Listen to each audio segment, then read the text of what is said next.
నమస్తే. Welcome to Vishwada astrology. So, ఈ వీడియోలో మనం మేషరాశి, మేషలగ్నం వారికి ఈ యొక్క రాహు గోచారం 11వ స్థానంలో శతభిష నక్షత్రంలో జరగడం వల్ల, స్వనక్షత్రంలో జరగడం వల్ల ఎలాంటి ఫలితాలు ఉంటాయని తెలుసుకుందాం. ఈ ట్రాన్సిట్ కంప్లీట్‌గా నవంబర్ 23, 2025 టు 30 జూన్ 2026 వరకు ఉంటుంది. ఆల్మోస్ట్ 7 మంత్స్ ప్లస్ వరకు ఉంటుందన్నమాట ఈ ట్రాన్సిట్ అయితే. చాలా పెద్ద ట్రాన్సిట్. సో, చాలా బ్యూటిఫుల్ రిజల్ట్స్ అయితే ఉంటాయి. ఇవన్నీ కూడా ఇప్పుడు నేను ఎక్స్‌ప్లెయిన్ చేస్తాను. సో, ఎక్కడ కూడా వీడియో స్కిప్ చేయకుండా చూడండి. చాలా వర్తీ ఇన్ఫర్మేషన్ అయితే పెట్టాను. మీరు ఎక్కడ స్కిప్ చేయకుండా చూడండి. అండ్ నచ్చితే మీ ఛానల్ సబ్స్క్రైబ్ చేసుకోండి. ఇంకా వీడియోలోకి వెళ్ళే ముందు ఒక చిన్న పాయింట్ ఏంటంటే శతభిష నక్షత్రం గురించి ఒక బ్రీఫింగ్ అనేది తెలియాల్సి ఉంటుంది. శతభిష నక్షత్రం అనేది రాహు నక్షత్రం అనమాట. కుంభరాశిలో ఉంటుంది. సో ఈ శతభిష నక్షత్రానికి వరుణ దేవుడికి లింక్ అనేది ఎక్కువ ఉంటుంది. ఓకే, ఎందుకంటే దీనికి కొన్ని ఒక స్టోరీ ఉంది వరుణ దేవుడికి సంబంధించి, శతభిష నక్షత్రానికి సంబంధించి డీటెయిల్గా సపరేట్ వీడియో చేసినప్పుడు దాని గురించి అన్ని కూడా ఎక్స్ప్లెయిన్ చేస్తాను శతభిష నక్షత్రం గురించి. జనరల్గా ఒక బ్రీఫింగ్ ఏంటంటే God of cosmic waters and healing కి సంబంధించిన దేవుడికి, వరుణ దేవుడికి శతభిష నక్షత్రం లింకేజ్ అనేది ఉంది కాబట్టి శతభిష నక్షత్రం కూడా హీలింగ్ ప్రాపర్టీస్ ని, రెజనరేషన్ ప్రాపర్టీస్ ని అన్నిటిని కూడా కలిగి ఉంటుందన్నమాట. ఇంట్రాస్పెక్షన్, స్పిరిచువల్ ప్రాక్టీసెస్, ఇవన్నీ కూడా, అంటే అన్ని ఇంగ్లీష్ పదాలు వాడుతున్నాను అనుకోండి, మీనింగ్ కూడా చెప్తాను. సో బేసిక్గా మీకు ఇక్కడ రెజనరేషన్ అంటే ఏంటంటే పునర్జీవనం. ఏదైనా సరే మీకు హెల్త్ వైజ్ కావచ్చు, రిలేషన్షిప్స్ వైజ్ కావచ్చు, ఇంకా విష్ ఫుల్ఫిల్మెంట్స్ వైజ్ కావచ్చు, ఏదైనా సరే మేము కోరికలు నెరవేరడంలో అన్నింటిలో కూడా ఏదైనా మిస్టేక్ అయ్యి ఉండి ఇది వరకు ఏది కూడా జరగకుండా ఉంటే ఈ టైం పీరియడ్లో ఆ విషెస్ అన్ని ఫుల్ఫిల్ అవ్వడం కానీ, పాడైపోయిన రిలేషన్షిప్స్ అన్ని కూడా మళ్ళీ బెటర్మెంట్ అవ్వడం కానీ, particular elder brothers, siblings, teachers, mentors, gurus, ఇట్లా మీకు ఎవరైతే ఎల్డర్స్ ఉంటారో వారితో రిజనరేట్ అవ్వడం కానీ, రిలేషన్షిప్స్ అంటే బెటర్మెంట్ వైపు, అండ్ ఇంకా సో ఇట్లా ఇలాంటివన్నీ కూడా జరుగుతూ ఉంటాయి అనమాట. అండ్ హీలింగ్ కి సంబంధించిన నక్షత్రాలు కూడా మీ యొక్క ఎల్డర్స్ బ్రదర్స్ కి, ఎల్డర్స్ సిబ్లింగ్స్ కి, సిస్టర్స్ అన్నా పర్వాలేదు, మీ బేసిక్ గా మీకంటే పెద్దవాళ్ళు, మీ ఎల్డర్స్ కి మీరు అన్న, అక్క అని ఎవరినైతే ఫీల్ అవుతారో వారికి హెల్త్ అనేది హీల్ అవ్వడం కావచ్చు, ఇవన్నీ కూడా ఈ నక్షత్రం ట్రాన్సిట్ వల్ల ఎక్కువ జరుగుతాయి. ఇంకా డీటెయిల్గా మాట్లాడుకుందాం. బేసిక్గా మీకు ఒక బ్రీఫింగ్ ఇస్తున్నా అంతే. ఓకే, మళ్ళీ ఈ నక్షత్రానికి ఏంటంటే ఇంట్రోస్పెక్షన్ అంటే ఆత్మ పరిశీలన. ఎక్కువగా మనం ఏం చేస్తున్నాం, మన డే టు డే లైఫ్ ఎలా ఉంది, మన బిహేవియర్ ఎలా ఉంది, అవతల వాడితో ఎలా ప్రవర్తిస్తున్నాం, ఓకే, మనకి ఎలాంటి మర్యాద వస్తుంది, మనకి ఎలాంటి రెస్పెక్ట్ వస్తుంది, మన గురించి సమాజంలో ఏమనుకుంటున్నారు, ఇట్లా అన్ని కూడా ఆత్మ పరిశీలన మొత్తం అంతా చేసుకుంటూ చేంజ్ అవ్వడానికి తోడ్పడే నక్షత్రం అనమాట ఇది. ఓకే, మీ యొక్క personality change, character change, mind set change, life style change, వీటన్నిటికీ కూడా లింక్ అయిన నక్షత్రం. ఇవన్నీ కూడా జరుగుతాయి. సో ఇదనమాట శతభిష నక్షత్రానికి బేసిక్గా ఆత్మ పరిశీలన ఎక్కువ ఉంటుంది, హీలింగ్ ప్రాపర్టీస్ ఉంటాయి, ఈ యొక్క దాన్ని ఏమంటారు రిజర్వేషన్ ప్రాపర్టీస్ అనేవి కూడా ఎక్కువ ఉంటాయి అనమాట. సో బ్రీఫింగ్ అయితే ఇది. ఇంక ఇప్పుడు ఒక్కొక్క పాయింట్లోకి వెళ్తే, ఇప్పుడు నేను ఏదేది మెర్జ్ చేస్తానంటే 11వ స్థానము శతభిష నక్షత్రం ఎనర్జీస్, రాహు ఎనర్జీస్, అండ్ ఆ 11వ స్థానానికి సంబంధించి మీ యొక్క లగ్నానికి ఉన్న లింకేజ్. ఎందుకంటే ఈ చరరాశులకి, చరలగ్నాలకి 11వ స్థానం అనేది బాధక స్థానం అవుతుంది. సో అది కూడా ఎక్స్ప్లెయిన్ చేస్తాం. సో చూసుకుంటే అంటే అన్ని ఆల్ 360 డిగ్రీస్ సైడ్ నుండి మనం మాట్లాడుకుందాం, ఒక క్లారిటీ వస్తుంది. సో మొత్తం చూసిన తర్వాత మీకు నచ్చితే ఛానల్ సబ్స్క్రైబ్ చేసుకోండి, మీ ఫ్రెండ్స్ అండ్ ఫ్యామిలీకి షేర్ చేయండి, లైక్ చేయడం మర్చిపోవద్దు. వీడియోలోకి వెళ్తే, రాహు కరెంట్లీ ఇక్కడ 11th హౌస్ అంటే సోషల్ సర్కిల్ కి సంబంధించి మీ యొక్క ముఖ పరిచయం ఉన్న వాళ్ళు, తెలిసిన వాళ్ళు, తెలియని వాళ్ళు, బాగా పరిచయం ఉన్న వాళ్ళు, బంధుమిత్రులు అందరూ కూడా మీకు 11th హౌస్ వస్తారనమాట. సో మీ సోషల్ సర్కిల్స్, మీ యొక్క నెట్వర్క్ కి సంబంధించిన హౌస్ లో రాశిలో ఉన్నాడు అనమాట 11వ స్థానంలో. ఇక్కడ ఈ రాహు ప్లేస్మెంట్ ఉండడం వల్ల, అది స్వనక్షత్రంలో కంఫర్టబుల్ గా ఉండడం వల్ల ఫస్ట్ పాయింట్ ఏంటంటే నెట్వర్కింగ్ అనేది బాగా పెరుగుతుంది. పబ్లిక్ ఇంటరాక్షన్ అనేది ఎక్కువ పెరుగుతుంది అనమాట. సోషల్ నెట్వర్క్ అనేది బాగా ఇంప్రూవ్మెంట్ అనేది ఉంటుంది, బాగా ఇంక్రీజ్ అవుతుంది. మీకు తెలిసిన వాళ్ళందరూ కూడా కొంచెం ఇంక్రీజ్ అవుతారనమాట. ఎక్కువ మంది పరిచయాలు అవడము, ఎక్కువ హైలీ ఇన్ఫ్లుయెన్షియల్ పీపుల్తో పరిచయాలు అవడం, ఇలాంటివన్నీ కూడా ఎక్కువగా ఉంటుంది. పాపులారిటీ గెయిన్ కూడా చాలా బాగుంటుంది. డెఫినెట్గా ఇదైతే ఉంటుంది అనమాట. పాపులారిటీ గెయిన్ కూడా బాగుంటుంది. ఆ పాపులారిటీ గెయిన్ వల్ల కాస్త ఇంకొక నెగిటివ్ సైడ్ ఆఫ్ ఇష్యూస్ కూడా రావడానికి అవకాశాలు ఉన్నాయి. ఎందుకంటే అది బాధక స్థానం కూడా కాబట్టి. పాపులారిటీ వస్తుంది కదా అనేసి ఎట్లా పడితే అట్లా మాట్లాడడం కావచ్చు, ఎట్లా పడితే అట్లా బిహేవ్ చేయడం కావచ్చు, అలా చేసినప్పుడు ఏంటంటే కొంచెం నెగిటివ్ సైడ్ ఆఫ్ ఇది కూడా జరిగి కొంచెం ఇబ్బంది పడతారనమాట. సో కాబట్టి గ్రౌండ్ టు ఎర్త్ ఉండండి. మీరు ఏ పని చేస్తున్నా, ఏ ఒక్క యాక్షన్ తీసుకుంటున్నా చాలా కాషియస్గా తీసుకోండి. మీ యొక్క ఎల్డర్ బ్రదర్స్తో కావచ్చు, ఎల్డర్ సిబ్లింగ్స్తో కావచ్చు, సోషల్ సర్కిల్లో ఉన్న పీపుల్తో ఎవరితోన్నా కాస్త గొడవలు అయ్యి, కాస్త మనస్పర్ధలు అయ్యి ఉంటే వారితో హీలింగ్ అనేది ఉంటుంది అన్నమాట. అంటే ఆ రిలేషన్షిప్ హీలింగ్ ఉంటుంది, వారితో యొక్క అనుబంధం అనేది హీలింగ్ ఉంటుంది. మళ్ళీ ముందులా కలవడం కావచ్చు, ఒకరినొకరు కాంప్రమైజ్ అయిపోయి సర్దుకునేసి ఒక సిచ్యువేషన్ క్రియేట్ అవ్వడం కావచ్చు, ఇలాంటివన్నీ కూడా ఎక్కువ జరుగుతాయి అన్నమాట. కొంచెం నెగెటివ్ సైడ్‌లోకి వెళ్తే ఇప్పుడు మీకు ఒకవేళ మీ యొక్క జన్మ జాతకంలో లగ్నంలో మేష లగ్నం అయ్యుండి లేదా మేష రాశి అయ్యుండి అక్కడి నుంచి 11థ్ హౌస్‌లో బేసిక్‌గా మీది మేష రాశి, మేష లగ్నం అయ్యుండి అక్కడ 11థ్ హౌస్‌లో రాహు కాకుండా మీకు నాటల్‌లో రాహు ఉండాలని కాదు. ఇప్పుడు ఆల్రెడీ ట్రాన్సిట్‌లో ఉన్నాడు కాబట్టి నాటల్‌లో ఉండాలని కాదు. ఉన్నా కూడా పర్వాలేదు. ఇంకేదైనా మాలిఫిక్ ఉంటే శనీశ్వరుడు గానీ, కేతువు గానీ, కుజుడు గానీ ఇట్లా పాపగ్రహాలతో కలిసిన బుధుడు గానీ ఇలా ఉన్నప్పుడు క్షీణచంద్రుడు ఇలాంటి యొక్క ప్లేస్మెంట్స్ అనేది ఇలాంటి గ్రహాల ప్లేస్మెంట్స్ ఉన్నాయనుకోండి కాస్త నెగిటివ్ సైడ్ వెళ్తుంది. ఇల్యూజన్, రాహు అంటే మాయ, ఇల్యూజన్ అంటే ట్రూ నేచర్ ఆఫ్ రాహు అనేది బయటకు వచ్చేస్తుంది అనమాట. ఈవెన్ దో స్వనక్షత్రంలో కంఫర్టబుల్ గా ఉన్నా కూడా ట్రూ నేచర్ అనేది బయటకు వచ్చి ఇబ్బంది పెడుతుంది. అంటే ఎలాంటి ఇబ్బంది ఉంటుందంటే మీకు 11th హౌస్ లో ఉన్నాడు కాబట్టి source of the events, source of the ఇదంతా కూడా మీకు 11th హౌస్ ని ఆధారితంగానే జరుగుతూ ఉంటుంది.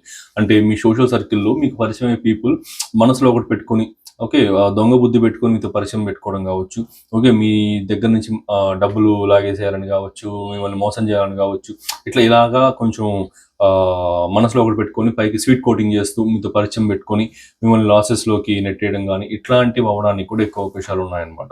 ఒకవేళ ఈ వీడియో చూస్తున్న వాళ్ళు ఎవరికైనా సరే 11th హౌస్లో malefic planets like Saturn, Mars, Ketu, Saturn Mars అంటే కుజుడు, శనీశ్వరుడు కుజుడు అనమాట. శనీశ్వరుడు కుజుడు కేతు, పాపగ్రహాలతో కలిసిన బుధుడు ఆర్ క్షీణ చంద్రుడు. ఓకే, కృష్ణపక్ష చంద్రుడు అయితే క్షీణ చంద్రుడు అంటారు.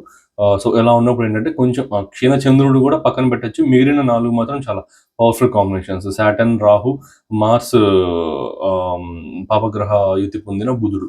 ఓకే, సో ఈ 4 కాంబినేషన్స్ కొంచెం టఫ్ కాంబినేషన్స్ అనమాట చంద్రుడిని పక్కన పెట్టేస్తే, అపార్ట్ ఫ్రమ్ చంద్రుడు. సో ఇలా ఎవరికైనా ఉంటే కాస్త జాగ్రత్తగా ఉండి ఈ ట్రాన్సిట్లో మీకు పరిచయం పీపుల్లో సగం మంది మంచి వాళ్ళు ఉంటారు, సగం మంది చెడ్డ వాళ్ళు ఉంటారు అనమాట. వారి వల్ల మీ లైఫ్లో లాసెస్ అనేది కూడా ఫేస్ చేయాల్సిన సిచ్యువేషన్స్ ఏర్పడుతూ ఉంటాయి. టూ మచ్ నమ్మకండి, టూ మచ్ ఇన్వెస్ట్ చేయకండి. ఇదిగా ఉండండి, కొంచెం కాషియస్గా ఉండండి ప్రతిదాన్ని గమనించుకుంటూ. సో ఇదనమాట. నెక్స్ట్ ఇంకా ఇది ఎవరికి హైలీ ఫేవరబుల్ పీరియడ్ అంటే స్పిరిచువల్ ప్రాక్టీసెస్ చేసే వారికి, ఇంకా డాక్టర్స్కి, ఆయుర్వేదిక్ డాక్టర్స్కి, అస్ట్రాలజర్స్కి, రికీ హీలింగ్స్ అనేసి, ఎనర్జీ హీలింగ్స్ అనేసి, ఇంకా యోగిక్ ప్రాక్టీసెస్ ద్వారా హీలింగ్స్ అనేసి, సో ఇలాంటి ఒక ప్రొఫెషన్స్ ఉంటారు కదా, వారందరికీ కూడా చాలా పాజిటివ్గా ఉంటుంది. మీరు వాళ్ళని కన్సల్ట్ అయినా కూడా మీకు అది చాలా బెనిఫిట్ అవుతుంది. ఓకే, వాళ్ళకే అవ్వాలని ఈ వీడియో చూసిన వాళ్ళందరూ వాళ్ళే అవ్వాలని కాదనమాట. ఒకవేళ మీరు మానసికంగా ఏదైనా ఇబ్బందులు పడుతున్నారు, ఆర్ఎల్స్ ఇంకేదైనా ఇష్యూస్ ఫేస్ చేస్తున్నారు, మీరు ఎవరైనా సరే ఏదైనా నెగిటివ్ ఎనర్జీ అని ఫీల్ అవుతున్నారు, డిస్టీ అనేసి ఫీల్ అవుతున్నారు, ఇంకొన్ని ఉంటాయి కదా ఇట్లా. సో ఏదైనా ఫీల్ అవుతున్నారంటే ఎవరైనా రీకీ హీలింగ్ ఎక్స్పర్ట్స్ కావచ్చు, ఎనర్జీ హీలింగ్ ఎక్స్పర్ట్స్ కావచ్చు, అస్ట్రాలజర్స్ కావచ్చు, ఇంకా ఏదైనా స్టక్ అయిపోయినాం అనుకుంటే అస్ట్రాలజర్స్ కావచ్చు, ఇంకా ఇలాంటి వారి దగ్గర కన్సల్ట్ అయినప్పుడు ఏంటంటే వారికి ఎలాగో పాజిటివ్గా ఈ ట్రాన్సిట్ అనేది ఉంది కాబట్టి వారు చేసే హెల్ప్ అనేది మీకు ఇంకా బాగా ఉపయోగపడుతుంది అనమాట. ఓకే, వాళ్ళకి కలిసి వస్తుందంటే కస్టమర్ సాటిస్ఫాక్షన్ బాగుందనేసి అర్థం. ఓకే, సో కాబట్టి మీకు కూడా బాగా కలిసి వస్తుంది. సో కన్సల్ట్ అవ్వడం అనేది కూడా చేయొచ్చు. మీకు పాజిటివ్ రిజల్ట్స్ అయితే ఉంటాయి, నెగిటివ్ అయితే ఉండదు అనమాట. సో ఇదొకటి. ఇంకా ఎవరైతే ఈ యొక్క బిజినెస్ ఎక్స్పాన్షన్ కోసం ఫారిన్ ట్రావెల్స్ చేయాలనుకుంటున్నారో వారికి కూడా బాగుంటుంది. ఓకే, ఎందుకంటే 11th హౌస్ అనేది ఎక్స్పాన్షన్ అండ్ ఈ యొక్క గ్రోత్కి సంబంధించింది. సో అక్కడ Rahu, foreign travels, foreign planet అయిన Rahu, outside of our కల్చర్కి సంబంధించిన ప్లానెట్ అయిన రాహు ప్లేస్ అయ్యాడు అంటే డెఫినెట్గా ఈ యొక్క ఎక్స్పాన్షన్ కోసం, బిజినెస్ కోసం ఫారిన్ ట్రావెల్స్ చేయాలనుకునే వారికి చాలా పాజిటివ్గా ఉంటుంది అనమాట. సో అండ్ ఇంకొకటి స్పిరిచువాలిటీ, ఆధ్యాత్మికత వైపు ఉన్న వారికి, ఓకే, ఏదైనా సాధనాస్ చేస్తున్న వారికి, ఇలాంటి వారందరికీ కూడా చాలా బాగుంటుంది. అండ్ సోషల్ మీడియా, పర్టికులర్గా సోషల్ మీడియాలో ఉన్న వారికి కూడా ఎక్సలెంట్గా ఉంటుంది అనమాట. Okay, YouTubers, Instagram, content creators, bloggers ఇట్లా ఏదైనా సరే సోషల్ మీడియా ద్వారా కనెక్ట్ అయిన పీపుల్ అందరికీ కూడా చాలా ఎక్సలెంట్గా ఉంటుంది. అండ్ వారి గ్రోత్ కూడా చాలా బాగుంటుంది. ఆల్ ఆఫ్ సడన్ గ్రోత్ కూడా వస్తుంది, ఎందుకంటే Rahu all of sudden results ఇచ్చే ప్లానెట్ కాబట్టి. సో ఇదనమాట. సో ఇది మీకైతే కంప్లీట్గా ఈ యొక్క ట్రాన్సిట్లో మేజర్గా మీరు ఎక్స్పీరియన్స్ చేసేది. సో ఇవైతే గుర్తుపెట్టుకొని మీరైతే చూడండి, మీ యొక్క లైఫ్లో గమనించండి. ఖచ్చితంగా ఇవన్నీ కూడా మీరు ఎక్స్పీరియన్స్ చేస్తారు. సో ఇదనమాట. అండ్ ఎవరికైనా సరే ఆస్ట్రాలజీ లెర్నింగ్ ఇంట్రెస్ట్ ఉంటే మీకు నెక్స్ట్ యాడ్ ఒకటి ప్లే అవుతుంది, దాన్ని చూసి మీకు ఓకే ఉంటే మీరు కాంటాక్ట్ అవ్వచ్చు. సో ఊరికే జస్ట్ కాంటాక్ట్ టైం పాస్ మాటలకైతే దయచేసి కాంటాక్ట్ అవ్వకండి. చాలా మంది వస్తున్నారు అనమాట, ఎందుకంటే ఆ యొక్క ఊరికి ఖాళీగా ఇంట్లో కూర్చొని మాట్లాడదాం అనుకునే వాళ్ళు కూడా చాలా మంది కాల్ చేస్తున్నారు. వాళ్ళ వల్ల నాకు ట్రూ గైడెన్స్ కావాల్సిన వారు మిస్ అయిపోతున్నారు. సో కాబట్టి మీకు నిజంగా ఇంట్రెస్ట్ ఉండి నిజంగా మీరు కన్సల్ట్ అవ్వాలనుకుంటే మాత్రమే కాంటాక్ట్ అవ్వండి.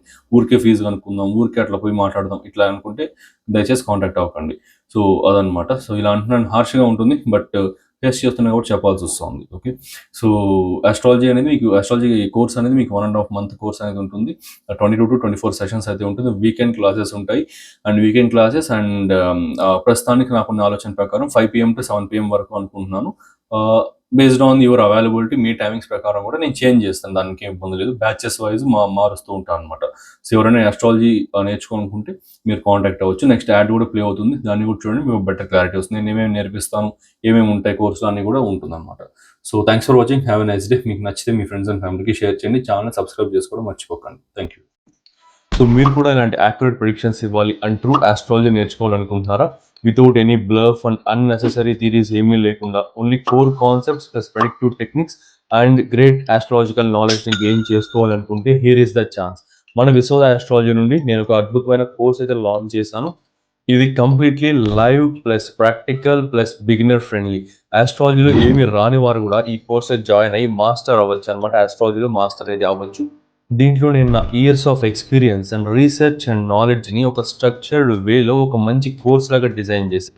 ఇది ఒక integrated and fast track course with 1.5 months duration and 22 to 24 live sessions with weekend classes అనమాట. మొత్తం కోర్స్ అంతా కూడా తెలుగు ప్లస్ ఇంగ్లీష్ రెండింటిలోనూ అవైలబుల్లో ఉంటుంది. ఈ integrated Vedic plus KP astrology కోర్సులో మీరు నేర్చుకోబోయే టాపిక్స్ వేదిక్ నుండి 12 zodiac signs, houses and planets, friendship and enmity among planets, key yogas and doshas, Vedic astrology ప్రకారం ఫైనాన్సెస్ ఎలా క్యాలిక్యులేట్ చేయాలి, మ్యారేజ్ ఎలా చూడాలి, కెరీర్ ఎలా చూడాలి, లైఫ్ గ్రోత్ ఎలా చూడాలి అన్నీ కూడా ఎక్స్ప్లెయిన్ చేసి ట్రాన్సిట్స్ అండ్ రెమెడీస్, ఇవి వేదిక్లోని core concepts. Next moving to KP astrology. KP basics, zodiac divisions, sublords, promise of the event ఎలా చూడాలి, promise of cuspal sublord theory, అసలు సబ్లాట్ అంటే ఏంటి, స్టార్ లాట్ అంటే ఏంటి, ఫలితాలు ఎలా ఉంటాయి, ప్లానెటరీ సిగ్నిఫికేటర్స్ ABCDEF సిగ్నిఫికేటర్స్ని ఎలా ఫైండ్ అవుట్ చేయాలి, ఎలా క్యాల్కులేషన్స్ చేయాలి. సో ఇది చాలా కోర్ కాన్సెప్ట్ అనమాట. కేపీ ఆస్ట్రాలజీ మొత్తం ఈ సిగ్నిఫికేటర్స్ పైన ఆధారపడి ఉంటుంది అండ్ రూలింగ్ ప్లానెట్స్ పైన, సిగ్నిఫికేటర్స్ పైన, సబ్లాట్ పైన ఆధారపడి ఉంటుంది. సో కోర్ అయిన ఈ ABCDE సిగ్నిఫికేటర్స్ ఎలా ఫైండ్ అవుట్ చేయాలి, రూలింగ్ ప్లానెట్ థియరీ ఏంటి, రూలింగ్ ప్లానెట్స్ అంటే ఏంటి, పరిపాలక గ్రహాలను ఎలా చూడాలి, మెయిన్లీ కేపీ టెక్నిక్స్ అయితే నేర్పిస్తాను. Basic rules and advanced rules and యొక్క టెక్నిక్స్ అన్నీ కూడా క్లియర్గా నేర్పిస్తాను. Mainly KP techniques to predict marriage, career and health, job transfer, job promotion, business, job or self employment, type of career and type of field, ఇవన్నీ కూడా క్లియర్గా explain చేసి Rahu Ketu and their role, KP ఆస్ట్రాలజీలో రాహు కేతువుల యొక్క రోల్ ఏంటి అన్నీ కూడా క్లియర్గా ఎక్స్ప్లెయిన్ చేస్తాను అనమాట. ఇలా ఇంకా చాలా core concepts and productive techniques, అద్భుతమైన ప్రొడక్టివ్ టెక్నిక్స్ చెప్తాను. సో ఈ కోర్సులో మొత్తం అన్ని కూడా కవర్ చేస్తాను. సో ఇన్ని కోర్ కాన్సెప్ట్స్ చెప్తున్నారు, ఫీజు ఎక్కువ ఉంటుంది అనుకుంటున్నారా? జస్ట్ 12,000 మాత్రమే. లాంచ్ చేసిన price 20,000 and discounted price 15,000 and అందులో కూడా ఫస్ట్ జాయిన్ అయ్యే 12 మెంబర్స్కి 12,000కే ఈ కోర్స్ అయితే ప్రొవైడ్ చేయడం జరుగుతుంది. డైరెక్ట్గా మీరు లైవ్లో నా దగ్గర నుండే నేర్చుకుంటారు వయా ఆన్లైన్ క్లాసెస్. సో ఈ ఛాన్స్ అయితే మిస్ అవ్వకండి. లిమిటెడ్ బ్యాచ్ మాత్రమే. జాయిన్ అవ్వాలి అనుకుంటే కింద స్క్రీన్ పైన డిస్ప్లే అవుతున్న వాట్సాప్ నెంబర్కి మెసేజ్ చేయండి ఆర్ కాల్ చేయండి. See you in live sessions.